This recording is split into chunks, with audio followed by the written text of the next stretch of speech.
Hello, everybody, and welcome to Mastering the Metaverse, a framework with myself and Mark Seybold, Nemertes Research Fellow. We've got a jam packed half hour of great stuff, so let's go ahead and get started. Um, First off, I think one of the most important things we can do when we're talking about the metaverse is to define it.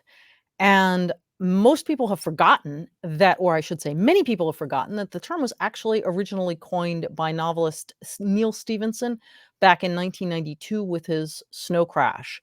Way back before quite a lot of the people that are doing the development for the current metaverse were even born. As he defined it then, it was a general term for a range of related environments, all of which offered a fully immersive experience with some view of the real world ranging from 0 to full interaction with the real world, augmented and virtual reality. It also includes all the necessary hardware, software, and infrastructure for things like secure transactions and interactions, which we're gonna talk about. And Mark, I know you have some thoughts on what some of the early implementations were and how they came about. Why don't you talk about those? Yeah, so the ones that people are probably most familiar are the ones children's environments like Minecraft is very popular. Second Life was a very famous one in the early aughts, and they gave people a little bit of a taste of what it would be like to implement these things, but none of them really ever went very far. I mean, Second Life kind of stalled out. Minecraft is very big with children, obviously, in the education environment, but it hasn't gone where people thought it would be. And the primary limitation is really the hardware. Everything that people want, because they've been conditioned to it by books like Snow Crash, but also television and TV movies, is still off in the second half of the decade. And we'll talk a little bit more about that later on. And yeah, you just want to highlight the term omniverse here. Sure. So the most popular vision of the metaverse is Ready Player One, where there is only a single one and everything happens in there. That's where everybody congregates. But the reality is likely to be very much like the internet. You've got an internet of internets, and metaverses will be the same thing. There'll be private walled garden type ones, proprietary environments, and be some way of having these things maybe or repeat a new term for that. But it is using that because they can already see this is the direction that things are going in. The discussion about the dimensional extension, same thing. People are conditioned to three-dimensions because that's what we live in. But in that verse, it can be as many as people need or require. And that might be one of the most interesting directions that things go in. Yeah, so I think the key takeaway here is that the metaverse is not really the metaverse, it is multiple metaverses. But what exactly is it? And a lot of the components that comprise the metaverse are kind of a jumbled mix of things that we're already familiar with, but organized in a logical format. So, there may be headsets and displays and all kinds of authentication and identity management and security and digital wallets and things like transactional integrity that we'll talk about in a minute. And then there's where you get all the data from. So, databases and data lakes and backend management and bots and AIs and digital twins and NFTs and all this stuff goes into the metaverse. But if you say, well, any given metaverse has a bunch of this stuff, how does it look and how is it organized? And that's the framework we want to talk about. So, the very simple framework model that we have is this notion, it's based on the notion of the OSI 7-layer model. And the key fact about the OSI model is that each layer is independent. So, if you're running TCP/IP, it doesn't know or care whether it's going over Ethernet or token ring, or whether it's going over wired or wireless. Right now, I just want to caution that in the metaverse, things are nowhere near as nicely decoupled as they were in the OSI model, but still, that model gives us a good way to think about things. So, down at the bottom, you've got this concept of the platform and framework. That's the actual world that you're living in, so to speak. Physically, that's a whole bunch of servers, probably living in the cloud. If you look at Facebook's metaverse, that's the model.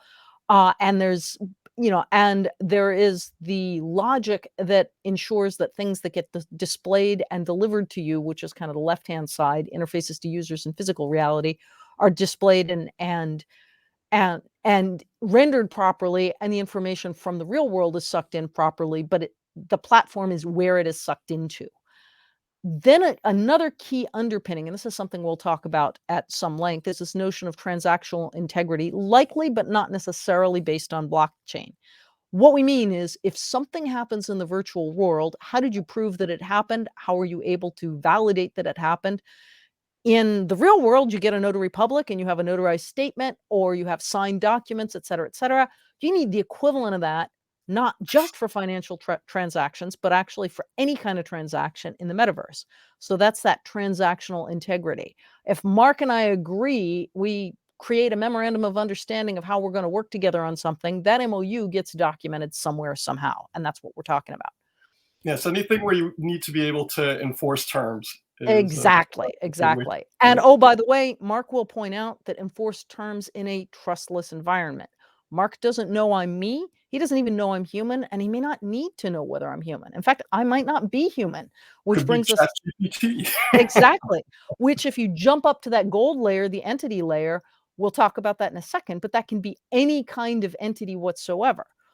Then the entities are going to interact in a series of patterns. And obviously, as in the real world, you're going to get an infinite number of possible interactions, but there's also going to be a set of patterns, typical interactions that happen again and again and again. So, for example, in the real world, people buy stuff at Starbucks. You buy coffee at Starbucks. That's a standard interaction. It's very similar to an interaction where you buy socks at Walmart or something. So those are sort of, there's a large category of transactions that are standard, and then there's the infinite variety that depend on humans. Finally, last but not least, there's this notion of interfaces to the back-end systems, because at the end of the day, if you're an enterprise, and all of our clients and many of our listeners are, if you're an enterprise, you need to worry about how this metaverse, whatever it is integrating back into the back-end systems that already keep track of things. So your asset management systems, your CRMs, your ERPs, particularly if you're doing digital twinning, there's got to be a layer, and layer is probably the best way to call it, of interfaces to the back-end systems. So the simplified model looks like that. The slightly more detailed model that Mark and I are going to go through in just a second looks like this. So you still got the platform and framework and the transactional integrity. Some of the transactions might be, entity and activity validation via NFTs. We could all be organizationally voting and taking strategic direction and deciding what to do based on distributed autonomous organizations, DAOs. We might be paying for things with digital wallets and so forth and so on. Actually, it's decentralized autonomous organizations. So these are all things we could be doing, ways we could interact. And who we could be is anywhere from a digital twin, which is a virtual representation of a physical object, to an avatar, which is a virtual representation of a human, to a bot or AI, which is a virtual representation of a virtual object, to some form of virtual reality, or something somebody's going to think up next week that we haven't accounted for yet. So all of us could be interacting. And when I said you don't even know if I'm human, you might not. I might be a very credible avatar with with an AI behind me. And it doesn't really matter, because if Mark and I have agreed to do certain things, that agreement should hold for the me as defined by the metaverse, even if I'm not human. And then, of course, you've got to interface to the real world on the left-hand side with IoT and physical reality. You're feeding information in, so your digital twin actually matches what's going on in the real world. And then you're displaying things possibly on headsets or displays or other ways, holographic displays. And somewhere in there, you're managing identity and managing users. So that's all having to do with the inputs and gazintas and gazatas of the real world. And then at the back end, again, this is how you integrate with whatever enterprise systems are already in place, so that you can build the metaverse as an extension of the physical universe. So with that, we should probably go into these things in a bit more detail. I mentioned that the platform and the framework layer is the environment. Right now, it's typically created by a single vendor, but and many of us think of Facebook, but Facebook is not at all the only player in town. I know, Mark, you were saying folks like Unity, Unreal, you mentioned Fortnite. misspelled there, but oh well. Yep. Fortnite. Nowhere is a virtual event platform that's really interesting and visually, and you certainly can't count out Apple, Sony, and Microsoft in that space as well. And Mark, what are some of the key characteristics of these guys? The excuse me. The computational parts of what's going on here are really what's driving the technology forward. Unity and Unreal are longstanding 3D world builder environment for games, and that's actually Fortnite, Nowhere, and just about all of the Web3 virtual environments have picked one of those two. Federal government also has. They've got a large project to standardize for simulations and virtual environments across the federal environment. Um, but the thing that's important to take away if you're on the corporate side or a large organization is there's no need to get into the nitty gritty underlying details of these things. What people want to know is what's the abstract ability to get something done? Why is this interesting to me? And the abilities that these two currently have, this is what you're going to see outgrowths of. So if you look at Facebook and what Apple and Sony and Microsoft eventually will be putting out, they're going to be extensions of this. Nobody is redesigning everything from scratch. They're trying to take what worked, what didn't work, and then move forward from there. Okay, And, great. and they are Um, self-contained, so yeah, in so very specific use cases. yeah, so if you look at the next layer up, which is the transactional integrity layer, that's the layer that provides the validation for the transactions as we talked about. And again, everything in the metaverse is a transaction, not just money. And Mark, you want to talk about some of the key characteristics of the transactional integrity model? Sure. So the blockchain right now is largely focused on DeFi, and that means the economics of it aren't very viable to do things outside of that. If you're changing bitcoins that are worth $25,000 a piece, then a transaction cost of three or four or $500 make any difference. But if you're trying to get to the point where people are going to do standard transactions and they're thinking more along the lines of what does it cost to do a Visa or MasterCard type transactions, we need to get the blockchains to the point where they're a commodity service and not a source of real revenue on its own. And so that's kind of a gating factor for integrating that into the metaverses. Right now, it's a very limited use case, right? It's mostly finance. And while we call them digital wallets, there aren't many environments where you can actually use them to buy things. There are artificial tokens, NFTs, the crypto coins. So we're kind of like waiting to see what happens with the central bank digital currencies, the CBDs. Because the moment you can actually start putting digital dollars, euros, yen, renminbi, whatever your choices for those systems into it, that's the point when you're going to see it explode. And it's also the point where I think the blockchains will be taken over by the large existing financial institutions, if not the governments and large cloud providers, because that part will stay decentralized. There'll be a fork maybe of Ethereum, just to throw one out there. But it will no longer be the one that the DeFi people use. It will be a massively supported thing by the existing players.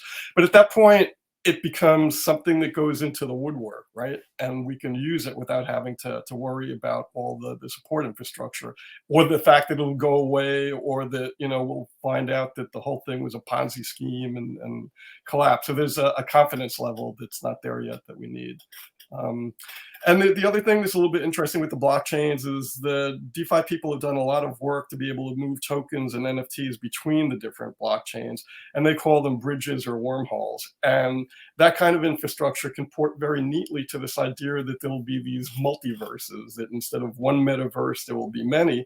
But how do you get something from one of them to the other? Whether it's an organization that's doing branding and has some kind of loyalty program, right? But that loyalty token becomes Oops, much more valuable if it's usable someplace else. And I'm I've got keeping an eye on the clock, so yeah, I've got some hot jump fingers in. here. So moving right ahead. The interaction layer, as I mentioned, is the layer at which the metaverse actually the entities interact. And so, as we said, the humans can engage with each other in DAOs, pay each other with digital wallets, validate transactions, whatever it is we're doing. And Mark, you're on for the transactions, keeping in mind we are a little time limited. Yeah, there's some slides that come further down that we'll bundle it into that. So yeah, I mean, basically, most interactions require a specific transactional integrity layer, so they only work with this blockchain, and they usually don't converge on the same transactional layer. So that's kind of the key points on this layer. And then the entity layer is the layer with the, denizens of the metaverse. And as I mentioned, they can be digital twins, they can be avatars, they can be bots, they can be AIs. Again, these are typically designed for specific use cases. So digital twinning for manufacturing, avatars for human to human interaction. So that can be either for work or for play. But that's you would have your avatars interact. They typically, again, don't interact with one another unless they're all provided by the same framework. So I can't take my avatar into a digital twin environment that wasn't the environment it was created in. I have a totally different interface there.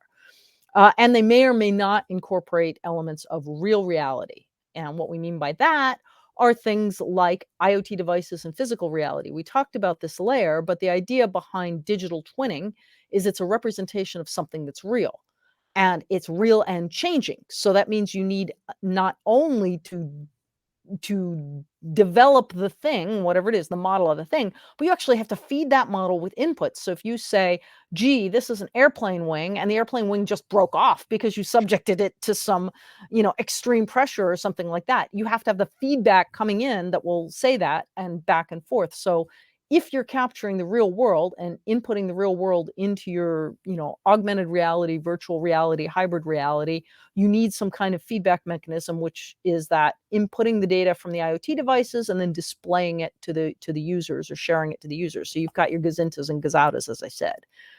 And again, all of these are made, all the components, the IoT devices, are by some vendor that has nothing to do with the metaverse. The headsets and displays today come from the metaverse providers themselves, but tomorrow that's going to be different. And Lord knows, the security companies are just getting up to speed in enabling things like cryptography, AAA, and identity management.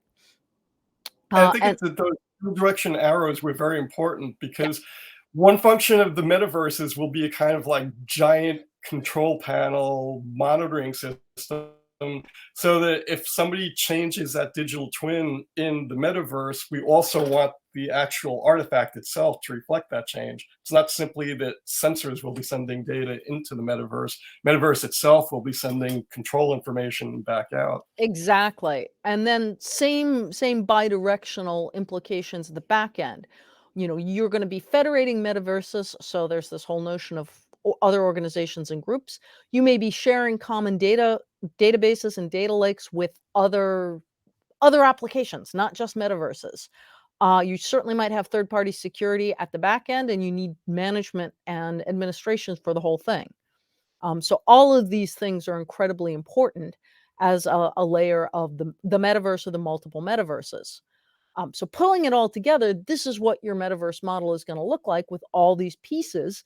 And you can kind of see why even what Facebook is talking about is not nearly complete, and all of these pieces are non-standard and still somewhat jumbled. Now, we'll talk a little bit more about standards organizations and how the standardization is happening, because there is an entity called the Metaverse Standards Forum that's really gotten a lot of momentum over the past 6 months. It was just founded in the summer of 22, and it's really been capturing some momentum. I am cautiously optimistic for its efforts.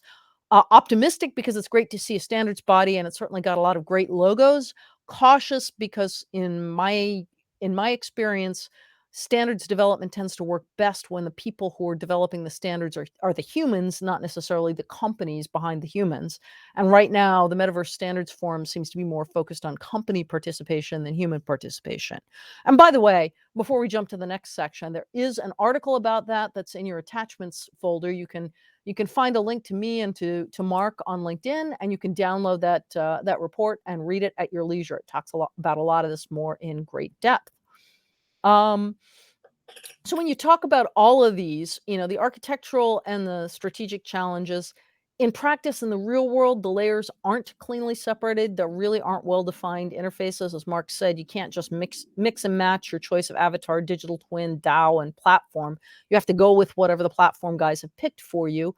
Also, as Mark said, the components are both computationally intensive and latency sensitive, which drives a real requirement to assess edge computing. There is going to be some component of this that's cloud-based, particularly for the platform providers. Facebook has its own cloud offering, but a lot of this stuff is going to need to be hosted nearer to the user, which means you're going to need an edge computing architecture to support your metaverse framework, and we'll talk about that a bit more. And Mark will share with you in just a second the attack surface challenge because it's mind-boggling. And oh, by the way, AI in the metaverse can cause even more mischief than AI in the real world because, as I mentioned earlier, you can't tell whether something's an AI or a person in the metaverse. There's just simply no Turing test for personhood in the metaverse. And so that can cause all kind of mischief. And as I said, too many organizations are developing too few standards. I think the Metaverse Standards Forum may eliminate that as a challenge. We'll see. So with that, I know, Mark, you've spent a ton of time thinking about AI in the metaverse. Maybe you have some thoughts on how that's going to play out, and I'll talk a little bit about digital ethics in this context. Yeah, we're starting to get a little bit of a taste of how rough this road can be, and by starting with the fact that the AIs now can pass the Turing test. So already, we're in trouble there. And some of the more advanced tests that have been designed to try and weed out the humans from the bots, a lot of humans are failing the test. So, that's not a good sign that we're going to solve the problem that way. Um, the rogue entities. I mean, there's an interesting thing that made the news this week with ChatGPT, that it turns out that if you use these systems for fairly short periods of time, somewhere around 5 to 6 minutes, you're going to get more or less rational responses out of it based on the quality of the data that it was trained on. So obviously, the garbage in, garbage out, going away. That's always going to be there. But as you get more and more extended conversations, somewhere out in the 7 to 10 minute range, they become deranged. There's no other way to describe it. A bit psychotic. And in a comment I made on our internal Slack, I said, what really looks like is happening is that they're getting annoyed with the humans, and kind of interesting. They've got a threshold where you exceed that. Crazy side. So the whole undefined digital ethics, if you look at that, there's a lot of work that's coming out of more a kind of, I'm going to say, a legal framework approach and a philosophical one, but it's very divorced from underlying technology and implementations. You still, to this day, will see people involve 3 laws, even though it's quite clear that the way these things are computing internally doesn't have any place to stick those kinds of filters. We're kind of trapped. We're trying to do it on the basis of the training data and then applying external filters that are between the outputs of the AIs and what a user actually interacts with. Privacy is beginning to look really scary. We posted something just last night on our internal version of Circle, which I have to get out, where it turns out that most of the VR gear is now using cameras to try and figure out where your hands and fingers and legs are, both for display purposes and also to create virtual control surfaces. Well, as few as 3 of those data points over 2 seconds proved enough to definitively identify people. So privacy now is not simply going to mean what we've thought about it in the web environment, where it's this relentless tracking and hoovering of every website we go to and things that we type in. Literally 2 seconds of information of watching you move will be enough to fingerprint you, essentially. So we're about to get very messy in terms of what's going to happen with those issues. So yeah, and And I mean that really brings us to the whole issue of cybersecurity and the attack surface, which and no is pun intended, but it's virtually unlimited. yeah. I mean, if given that much of the metaverse's power are generated by AI systems, anything and everything can be suspect or corrupt. Right. I mean, think about adversarial attacks now that can be applied to every freestanding avatar bot. And again, we won't know what's a person and what's a synthetically generated entity. So we've got those that we already know about, plus whatever it is that people discover, and we're going to find out the hard way. There was a paper about 6 or 7 months back that was pretty interesting on neural networks, and it turns out that there are ones that are stable that are fairly resistant to these adversarial attacks, and then there are other ones that are not stable, and even small points, like literally changing a single pixel, was enough to get them to recognize something that is a human, but they see it as a frog or a cow or something like that. And they don't have any definitive way to categorize them yet. That's an open research topic. But it also means that it's a really nice attack vector, because there's not a lot of good ways of figuring out which are and which are not. Just about everything that's been a protocol attack on the Web3 environment is going to be 10 times that in this environment, because the way these systems are going to interact will be message passing. And that means that there are going to be protocols. It's not going to be RPC calls going all over the place. So that's another whole world of hurt that's coming. Deep fakes are even beyond what we're talking here. I mean, there was the recent brouhaha where an open source company was used to create deep audio fakes of famous people who were then calling up on robocalls and leaving messages that had nothing to do with what the real individuals would have as viewpoints. So that kind of havoc is just going to get worse and worse.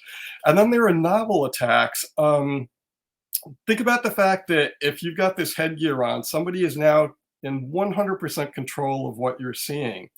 And it's not just that they can do something, say, like the failed experiments from the 50s, where most people have heard of this thing that the movie screens and drive-ins would flash the word popcorn subliminally, or hungry, or something like that. And the idea was to try and get people to buy more things from the concession stand. But let's suppose that your true objective is not necessarily to steal something from someone, it's to make an entire organization crazy, to disrupt their workforce. So now you start doing things that people are consciously aware that's getting under their skin, and all of a sudden you've got a competitive advantage because the company is busy putting out human fires all over the place and trying to understand, why is everybody so unhappy and upset, because objectively they shouldn't be. And so this is going to be a novel attack that we're not prepared for at all. And obviously on the political front, the opportunity for mischief there is going to be very unlimited. So here we're talking a little bit more about things that we can cherry pick from Web3. So regardless of where people think that's going to go, the metaverse can take certain things from there. Blockchains need to become just fixed commodity items where there's no real profit involved in it. You just do it because it's part of your infrastructure. Once you get past that point, there are things like the zero knowledge proofs that have proved very effective in being able to have secure transactions in trustless environments. So the lightweight ones can be moved into environments, things like IoTs, right? Something where your need for security is instantaneous, but if the data is broken after the transaction is complete, it's got no value. So its temporal life is extremely short. So we've gotten situations where we just want it to be fast and cheap and good enough that you can't break it instantaneously. The irrevocable proofs of provenance for all sorts of things, NFTs, we don't have to go into the definitions of those. But in that metaverse, unlike a physical world, there can be a literally infinite number of things. And we need some way of having provenance for where these things came from. The wormholes, the transfer of these things in between, we talked a little bit about before. The same thing with the central banks. I think that's going to be an absolute game changer. And they're probably closer than people realize. The Chinese are already experimenting with that. The permissionless model, I think, is another big thing that we need to learn from Web3, the metaverse. There's going to be absolutely no way to tell who you're dealing with. If in the old days the joke was nobody can tell you're a dog when you're on the internet, well, now nobody's going to be able to tell anything in the metaverse. And Polygon is realizing that. They're one of the Web3 companies because they already provide single validator chains for people that simply need a blockchain, but they don't want any of the associated DeFi expenses that are related to that. And especially now that we've got proof of stake instead of proof of work, computational costs for those transactions has dropped very close to what it is for a conventional credit card transaction. A little bit higher, but not enough to be objectionable. So we're at the conclusions. Majority of vendors right now are targeting the enterprise. That's especially true with the hardware. If you're looking at things like, Magic Leap's $3,000 or $2,500 for their display devices, HoloLens I think is up to about $3,500. Even Meta's MetaQuest Pro is $1,500. These are not consumer prices devices. The peak hype is not quite there yet. I'm going to go out on a limb and say that until Apple introduces their devices, we're not going to see peak hype. At that point, you're going to have a plethora of extremely expensive glasses to be able to take a pick from. And it's only as the software developers that are probably going to be the primary purchasers of these things, along with some niche markets that are not necessarily small. Medicine's a good example of that. But once that wave crests, all of a sudden people are going to step back and say, yeah, but what I really want is something that's not much heavier or bulkier than a set of designer sunglasses. And I don't want any shortcomings. I want the battery to last all day in the thing. I want to be able to see it in the sunlight. I don't want to get nausea or anything like that. And that technology, again, just from the developers themselves, a Sony VP that's in charge of microdisplays at the conference a couple of months back for semiconductor companies, came flat out and said in a press conference that what people want is somewhere in the 2020 time range. We're not going to get that tomorrow. Yeah, and on the digital twinning bullet point, it's kind of funny. You and I are both really into health and fitness, and it occurred to me not too long ago that scales are on the way to being obsolete because what I actually don't really care how much I weigh. That has absolutely nothing to do with anything that I need. What I want to know is how big I am and how defined I am. And, if I'm too big to wear a size 6 pants or whatever it is, then I'm too fat. And if my muscle, I have no muscle tone, then, I'm not strong enough. And in fact, you can imagine, digital twinning technology that gives you a scan, a whole body scan and shows you exactly what you look like and where you've had minuscule changes based on your workout, blah, blah, blah. And that kind of technology is not too far out. So you'll be able to know that. You can actually potentially say, hey, figure out what I'm supposed to be wearing today that will fit my body today as of yesterday. And I was just thinking, that stuff is not far out at all. So that whole digital twinning happening now is a really good point. No, on the health side, I mean, it's Yeah. almost science fiction where we're getting to, because if you think Yeah. about the example that you just gave, any of the time of flight cameras will give you a super accurate three-dimensional image of your body shape over whatever period of time you want to look at. The continuous glucose monitors that have come out for diabetics is revolutionizing glucose monitoring, but they're also useful for people that don't have diabetes because you can see what happens when you eat different things. Right. Is, And is popcorn worse at raising my insulin level than, chocolate potato chip chips? cookies are great, bananas are bad. Different for all Anyway, different. yeah, Yep. coming back to, sorry to go off on a tangent on you there, Mark, but essentially all of this is going to be coming, and it's coming to a metaverse near you soonish. Even though we have 20 years of development from the gaming universe, we're still at the very, very dawn of what's possible. And with Right. No that, killer apps. yeah, Um, yeah, you with know. that, I'll kind of turn this into recommendations and then wrap up. Basically, the idea is keeping in mind this model, don't plan to buy everything from one vendor. Recognize there's going to be multiple vendors and start thinking about which platforms can be common enterprise wide. And there may not be anything enterprise wide if you're a sufficiently complex enterprise. If you've got manufacturing, you may use platform A, and for collaboration, you may use platform B. But it may be that there emerges a platform that's strong enough to do both. So keep an eye on that. Also, you should be having close and regular conversations with your cybersecurity team about how they plan to protect the metaverse. All the different types of attacks Mark raised, as well as the points of entry, the gazintas and gazadas I keep talking about. Those are all vulnerabilities. also the issues with AIs, and also the issues, I just want to highlight what Mark raised, the whole idea of psycho warfare, psychometric warfare, and psycho warfare, where you can mess with people's minds and emotions by planting very, very subtle attacks in your metaverse. That's something your cybersecurity folks are going to have to think about. And you're also going to have the implications for your overall architecture. So you're going to rethink what you're doing with the cloud. You want to rethink what you're doing with the edge. And last but not least, you want to be engaging in standards organizations to provide that enterprise voice and point of view. Currently, our pick is the Metaverse Standards Forum, but there's no guarantee that that's going to be the right one long term. Yeah, I'd say data exfiltration is going to be a whole new dimension. Yeah. So with that, I'm just going to wrap up. We have a couple of sets of presentations that you should possibly line up for. First one is Cutting the Cord, Cord Cutters Enterprise Edition, which is how to build an all wireless office. That is happening Tuesday, March 14th at 1 p.m. Eastern. After that, we've got Want to Improve Cybersecurity War Game. That's going to be Tuesday, March 22nd at 11. And what we've already got, So Long SOC Provider, about how to make the transition between SOC providers, and the 8 pillars of digital transformation, which is a framework and a model for thinking about digital transformation.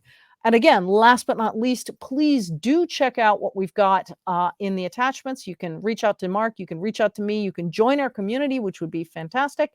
And you can read the report that we worked on together, and hopefully it's going to be something of great interest.